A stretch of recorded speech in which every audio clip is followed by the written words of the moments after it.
श्री माधव दास, सब लोग नाम जानते हैं जगन्नाथ जी को भजने वाले माधव दास जी का। माधव दास जी महाप्रभु जगन्नाथ जी के पास गए और जाकर के बोले, प्रभु आज्ञा लेने आए हैं। तो जगन्नाथ जी बोले, क्या आज्ञा चाहिए? बोले, बहुत दिन हो गए जगन्नाथपुरी में, मेरा मन हो रहा है कि मैं वृंदावन जाके ब्रजमंडल में दर्शन करके आऊं। तो महाप्रभु जगन्नाथ जी नेत्र सजल हो गए। माधवदास बोले, क्या हो गया जय जय, आप ऐसे परेशान क्यों हो गए? तो जगन्नाथ जी बोले, तू चलो जाएगो ब्रज, मेरो मन कैसे लगेगा जगन्नाथपुरी में? ये रास है। ठाकुर जी कह रहे, मेरा मन तेरे बगैर कैसे लगेगा, तू चला जाएगा तो। हमसे कभी कहते हैं? हमसे नहीं कहते। हम जगन्नाथपुरी गए और कब कब में बाहर आ गए, ठाकुर जी को कोई कुछ नहीं हुआ। क्यों? अभी रास की अवस्था आई नहीं। रास की अवस्था आ जाएगी तो ठाकुर जी सामने से जाने नहीं देंगे, बैठा लेंगे। मतलब आप उनको देखने के लिए लालायित हैं, वो रस है। वो आपको देखने को लालायित हो जाए, वो रास है। माधवदास जी बोले, जय जय कुछ नहीं होगा, आप विराजे रहो, मैं जा रहा हूं कुछ दिन वृंदावन। तो ठाकुर जी बोले, एक काम करो, हमको संग ले चलो।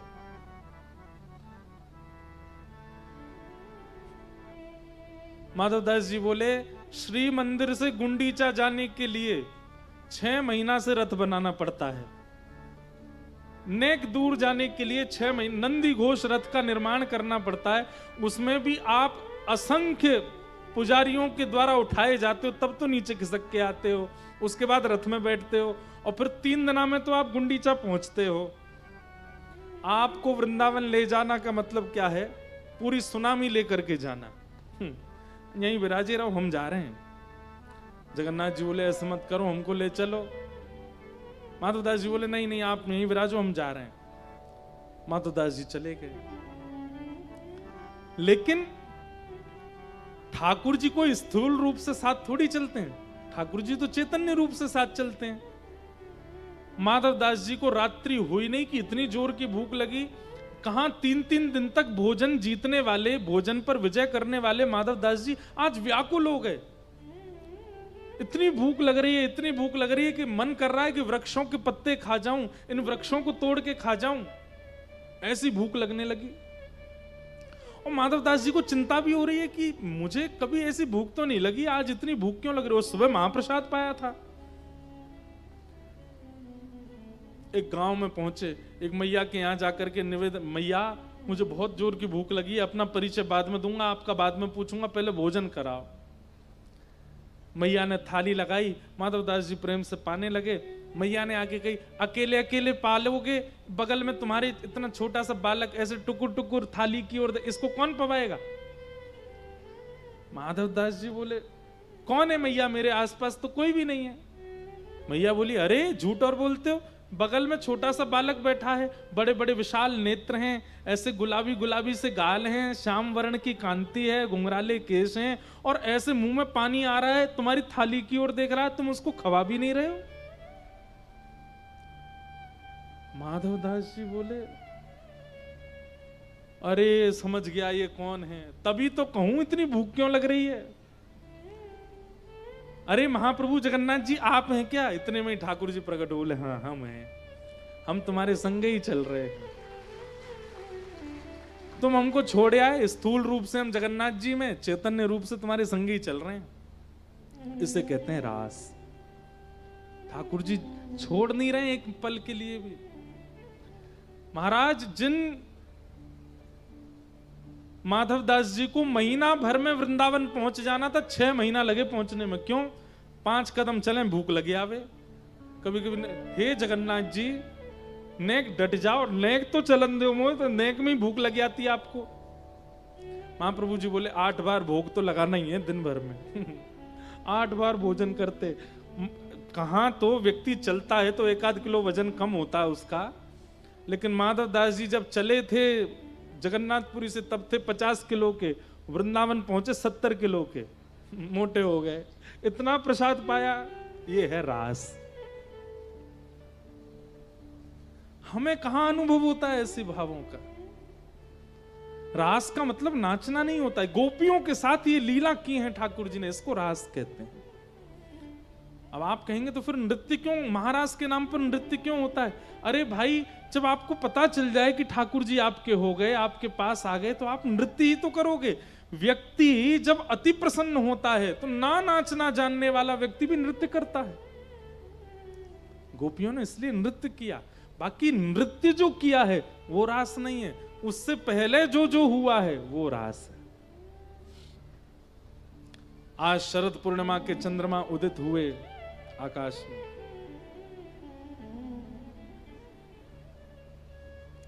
एक बात कहते हैं अपने मन की, हम जब कथा ये गोवर्धन लीला आदि ये सब होते हैं, इस दिन हमारा मन होता है रुक्मणी विवाह कैसे करें हम, कहां ठाकुर जी की मधुर ब्रज की लीला चल रही, अब उनको द्वारिका भेजो रुक्मणी विवाह। इसलिए कई कथाओं में तो रुक्मणी विवाह करते अगले दिन ही करता हूं मैं। अब रास में अगर प्रवेश करेंगे तो फिर उसका विस्तार होगा, उसका विस्तार होगा तो फिर विवाह कैसे हो। लेकिन करेंगे छटपट, लेकिन पहले रास का भाव सुन लें। भगवान पिता रात्रि शरदोत्फुल्ल मल्लिका विक्षरन्तुं मनश्चक्रे योगमायामुपाश्रिता।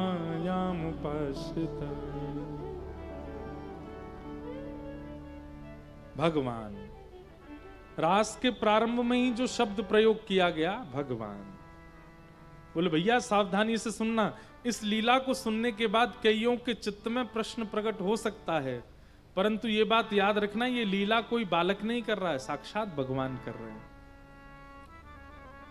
भगवान ने पहले ही गोपियों को निवेदन कर दिया था कि शरद पूर्णिमा की रात्रि पर हम आपके साथ रास विहार करेंगे। बंधुओं, ब्रज में लाखों गोपियां हैं, और ये सब गोपियां कौन हैं? ये सब दंडकारन वन के संत हैं जो युगों से प्रतीक्षा कर रहे हैं परमात्मा की प्राप्ति के लिए।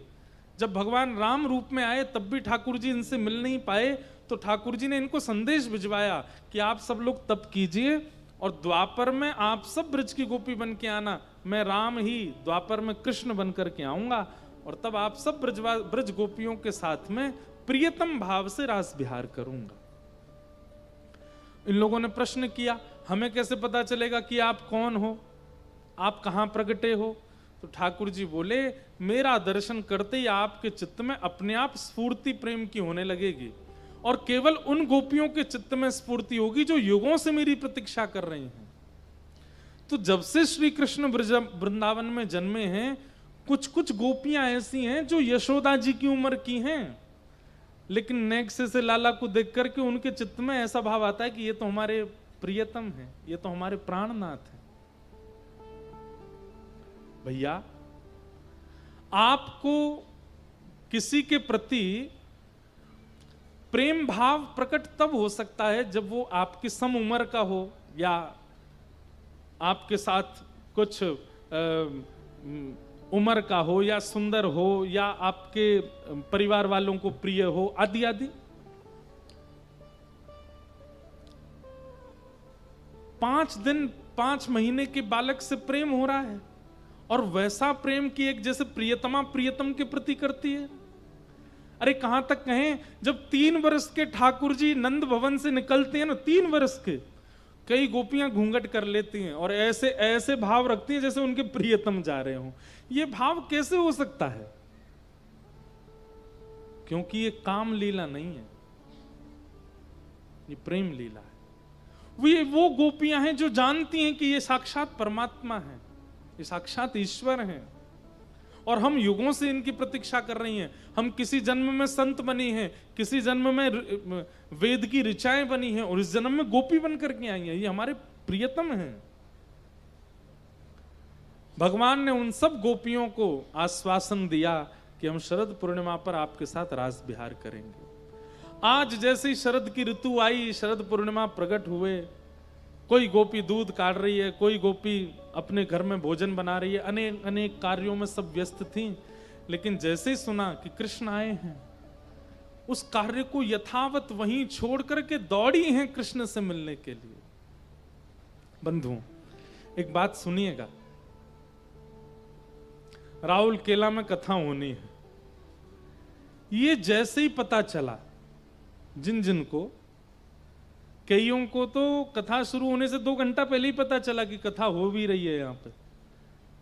मुझे बहुत लोग मिले, हम वहां से भाग करके आए, हम वहां से छोड़ के आए, हम ऐसे करके आए। तो जो ऐसे बताते हैं ना कभी कभी कि महाराज जी हमारे घर में ये चल रहा था, हम तो झूठ बोल करके आए, हम ऐसे दौड़ करके आए, हम ऐसे करके आए, उनके प्रति यही भाव आता है कि ये गोपी है और हमने नहीं बुलाया। हम कौन है? हम तो वंशी हैं। वक्ता कौन है? वक्ता तो वंशी है।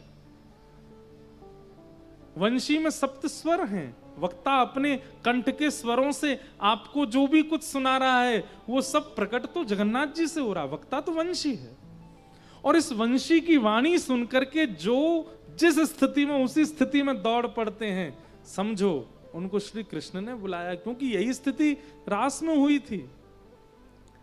भगवान ने जैसे ही अपनी वेणु का नाद करना प्रारंभ किया तो कई लोगों को तो लग रहा था कि कृष्ण वंशी बजा रहे हैं, कई गोपियों को लग रहा था आहा कितना सुंदर राग बजा रहे हैं, लेकिन कृष्ण प्रेम में जितनी गोपियां थीं उन सबको लग रहा था ना तो वंशी बज रही है ना राग बज रहा है, श्री कृष्ण हमें बुला रहे हैं।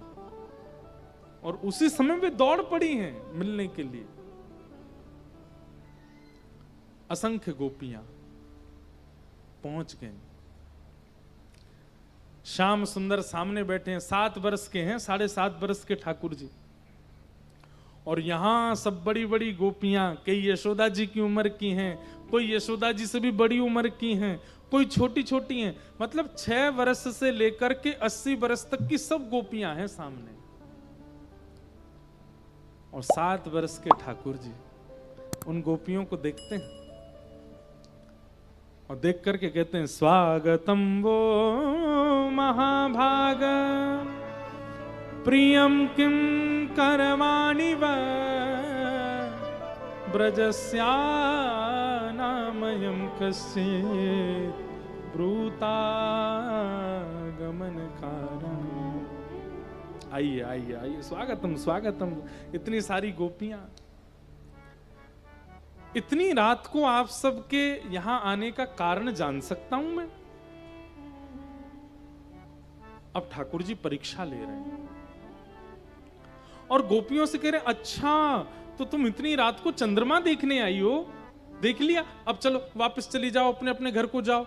इतनी रात को ऐसे अंधेरी रात में कोई अबला नारी को बाहर नहीं आना चाहिए, चलो जाओ लौट जाओ। गोपियां अपने स्थान से हिल नहीं रही हैं। तो ठाकुर जी उनको पतिव्रता नारियों के धर्म समझाने लगे। अरे पतिव्रता नारी अगर किसी अन्य पुरुष को देख ले तो उसको इस नरक में जाना पड़ता है, अपने सास ससुर बंधु बांधवों की सेवा ना करे तो उसको ऐसा भोगना मतलब डराने का पूरा प्रयास कर रहे हैं कि गोपियां लौट जाएं। पर एक भी गोपी वहां से वापस नहीं गई। 10 श्लोकों में ठाकुर जी केवल गोपियों को वापस करते रहे। जब गोपियां वापस नहीं गई तो फिर ठाकुर जी शांत हो गए। तो गोपियां बोली आपका हो गया हो तो हम कुछ कहें अब? ठाकुर जी बोले बोलो। और यहां गोपियों ने प्रणय गीत गाया। और प्रणय गीत में क्या उत्तर दे रही हैं बंधुओं, ये कोई विद्यालय में गई हुई गोपियां नहीं है, कोई गुरुजनों से पढ़ी हुई गोपियां नहीं है, ये कोई कॉलेज यूनिवर्सिटी में विश्वविद्यालयों में पढ़ी हुई गोपियां नहीं है, लेकिन अपने उत्तर से परमात्मा को शांत कर रही हैं। क्यों? क्योंकि इनकी वाणी में वेद नहीं है, इनकी वाणी में विद्वत्ता नहीं है, इनकी वाणी में प्रेम है। और प्रेम की वाणी परमात्मा को भी शांत कर सकती है। गोपियां क्या कह रही हैं ठाकुर जी, ध्यान से सुनना। हे नाथ, चित्तम सुखेन भवतापहितं ग्रहेषु यन्निर्विशस्य तु करावपि गुह्यकृत्ये पादौ पदं न चलतास्तव पादमूलात् यामः कथं व्रजमथो करवाम किं वा।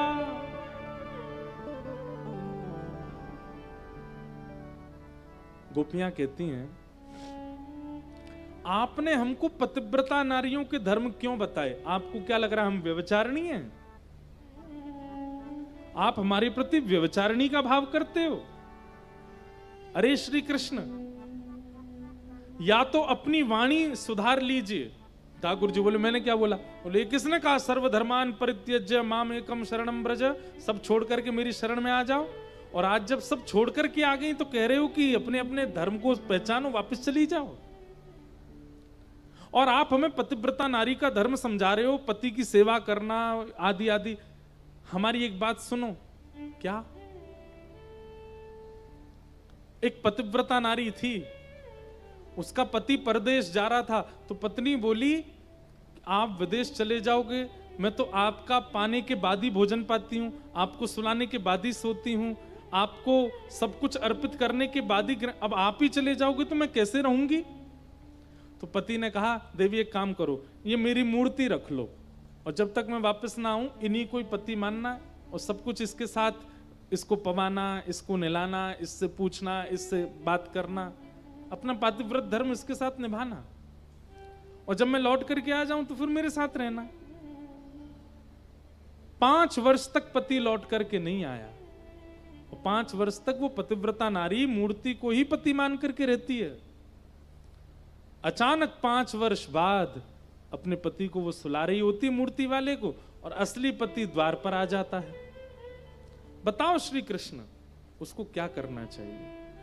जिस पति को खिलाती है, जिस पति को सुलाती है, जिससे बातें करती है, वो उसके बगल में लेटा है मूर्ति वाला, और उसका असली पति वो द्वार पर खड़ा है। उसको क्या करना चाहिए बता? ठाकुर जी बोले ये कोई पूछने वाली बात है? अरे जब असली पति सन्मुख नहीं था तब उस समय मूर्ति का पति था, लेकिन जब असली पति सन्मुख है तो फिर द्वार खोले, उसको स्वीकार करे। गोपियां बोली हमारा उत्तर तुम ही दे रहे हो। जिन पतियों के कारण एक दिन हमारे मांग का सिंदूर चले जाना है, जिनकी वजह से एक दिन ये चूड़ियां टूट जाएंगी और हमें विधवा कहा जाएगा, आज उन मरणासन अवस्था वाले पतियों को छोड़ करके उस पति के सामने आई है जिससे चुड़लो उमर है जाए। और ये तुम हमारे पति नहीं हो, तुम हमारे पतियों के भी पति हो, तुम जगतपति हो। नाथ का पर्यायवाची होता है पति। ये कौन है? जगन्नाथ। अगर इनको आप जगतपति भी कहते हो तो एक ही बात है, जगतपति जगन्नाथ एक ही बात है, उसमें अंतर नहीं है। नाथ शब्द का अर्थ ही होता है पति, रक्षक। आज जब हम वास्तविक पति के सामने आ गई हैं तो तुम दोबारा हमको मूर्ति वाले पति के पास जाने को क्यों कह रहे हो? और श्री कृष्ण हमारी एक बात सुनो, क्या मिलना हमारा प्रेम नहीं है, देखना हमारा प्रेम नहीं है, सुनना हमारा प्रेम नहीं है, स्पर्श हमारा प्रेम नहीं है। ये सब संसार के जीवों का होता है। मिलो, प्रेम किया है तो मिलो, प्रेम किया है तो सुनो, प्रेम किया है तो स्पर्श करो, प्रेम किया है तो दिखो। हमारा प्रेम ऐसा नहीं है। हमारा प्रेम केवल इतना है, आज हमें बोल दो कि तुमने हमें स्वीकार किया, उसके बाद कभी मत दिखना हमको, हम इसी में ही पूरा जीवन निकाल देंगे कि तुमने हमको स्वीकार कर लिया। मिलना, स्पर्श करना, देखना, सुनना, ये हमारा प्रेम नहीं है कृष्ण। केवल एक बार बोल दो कि तू मेरी, बस फिर चले जाना। ये भक्ति तो है। एक बार श्याम सुंदर प्रकट होकर के, एक बात सत्य बताएं, हमारा भक्ति भाव ऐसा ही है। हमें महाप्रभु जगन्नाथ जी से ये नहीं चाहिए कि आप आओ, संग बैठो, खाओ। केवल एक बार भले ही स्वप्न में आकर के कह दियो लाला तू मेरो है, और फिर उसके बाद बस उसी बात में, उसी भाव में पूरा जीवन निकाल देंगे हम तो। ये गोपियों का प्रेम। आप हमको व्यभिचारिणी मत समझो। जब गोपियों ने अपने प्रेम का पूरा स्वरूप बताया तो ठाकुर जी समझ गए, बोले कि अरे भाई, ठाकुर जी बोले अरे मैं तो तुम्हारी परीक्षा ले रहा हूं, चलो अब हम रास करेंगे। और एक एक गोपी के पास जाकर के, तू मेरे काज कहा बना के लाई, तू मेरे काज कहा करेगी। सब गोपियों के पास ठाकुर जी जा जाकर के वार्ता करने लगे।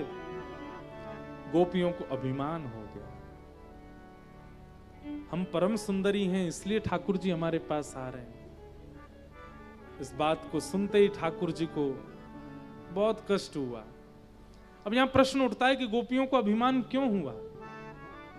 क्योंकि बिना गुरु के जब आप भगवत सानिध्य ग्रहण करोगे तो आपको अभिमान हो सकता है अपनी सेवा का, अपने सौभाग्य का, अपने रूप का, अपने धन का। देखा महाप्रभु जगन्नाथ जी को मैंने छत्र चढ़वाया, ये अभिमान। महाप्रभु जगन्नाथ जी को आज महाप्रसाद मैंने अर्पित करवाया, ये अभिमान।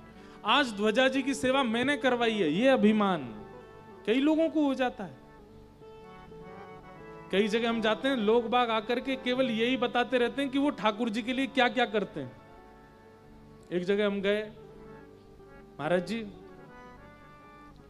कहने बताने वाली बात नहीं है, पर हर वर्ष 200 लोगों को जगन्नाथपुरी लेकर के जाता हूं बस से मैं, 1 रुपया किराया भी नहीं लेता किसी से, और वहां जाकर के दर्शन कराना, प्रसाद पवाना। अरे तो फिर गा क्यों रहे हो? जब कराते हो तो क्यों बता रहे हो? आप कर भी देंगे और बताएंगे भी नहीं, तब समझो कि गुरु कृपा। लेकिन ये करके ढिंडोरा जो पीट देते हैं ना लोग, ये कहीं ना कहीं अभिमान है, और यही ठाकुर जी को प्रिय नहीं है। गोपियां बिना किशोरी जी के रास में आ गई हैं, बिना आचार्य के रास में आई हैं, बिना गुरु के रास में आई हैं, इसलिए उनको अपने रूप का अभिमान हो गया। और जैसे ही अभिमान हुआ, ठाकुर जी वहां से अंतर ध्यान हो गए। ढूंढते ढूंढते किशोरी जी के समीप गए। यमुना के तट पर हमारी किशोरी जी विराजमान है। किशोरी जी को देखते ही गोपियों को यह अनुभव हो गया कि हमने अभिमान किया है, इसीलिए श्याम सुंदर छोड़ के चले गए। बंधुओं, रास का प्रसंग बहुत विस्तृत है, हम सहजता में सुना रहे हैं बस। किशोरी जी के सन्मुख जाकर के जब बैठी हैं गोपियां, किशोरी जी ने जब नेत्र घुमा करके देखा है, सब गोपियों के नेत्रों में अश्रुबिंद हैं। हम सोचते थे कान्हा कहीं कुंजन में होगा, सोचते थे कान्हा कहीं कुंजन होगा,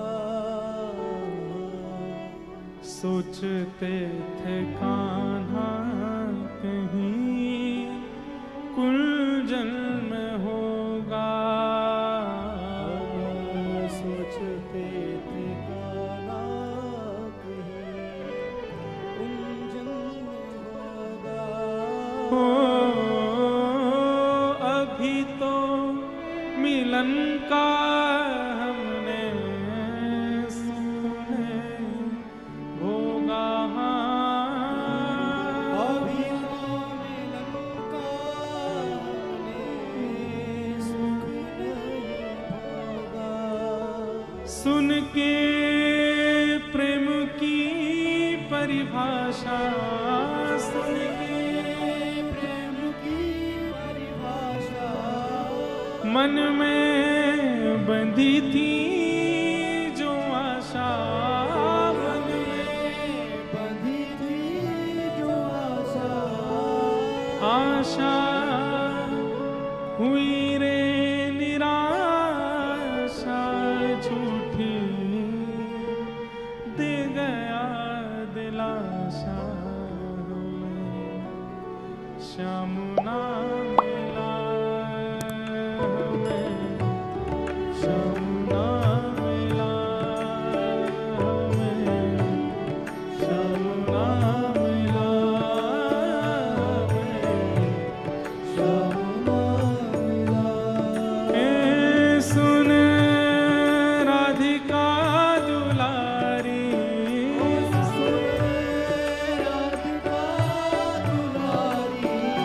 तेरे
नाता दुनिया से तोड़ा, नाता दुनिया से तोड़ा, नाता सांवरे से जोड़ा, नाता सांवरे से जोड़ा, नेहा दुनिया से तोड़ा, नेहा दुनिया से तोड़ा, नाता सांवरे से जोड़ा, सांवरे से जोड़ा, उसने ऐसा मुख मोड़ा मुझे कहीं का न छोड़ा, श्याम नाम में श्याम नाम श्याम नाम श्याम सुन राधिका दुलारी, सुन राधिका दुलारी, तेरे द्वार का भिखारी, तेरे द्वार का भिखारी, तेरे श्याम का पुजारी, पीड़ा है हमारी, श्याम नाम श्याम नाम श्याम नाम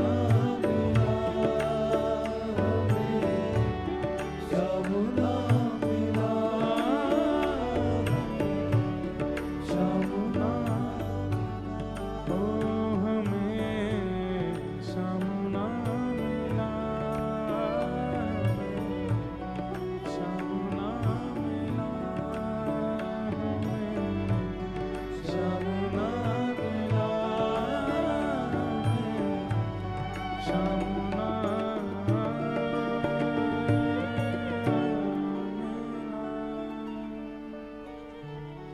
एक बात मन में आती है बंधुओं, हमें ऐसा विरह क्यों नहीं होता जैसा गोपियों को? इसके पीछे कारण क्या है कि जब किसी वस्तु की आप चाह रखते हो और वो आपको मिली ही ना हो तो उसका विरह नहीं होता। विरह होता है जब वस्तु मिल जाए और मिलके भी छुड़ जाए। हमें मिले ही नहीं है अभी तक ठाकुर जी, हमको विरह नहीं होता। हमारे जो आंसू भी आते हैं ना, वो भी अपने कष्टों के कारण आते हैं। गोपियों का जो ये विरह भाव है वो इसलिए है कि वस्तु मिलकर के चली गई। किसी को वस्तु मिली ही ना हो,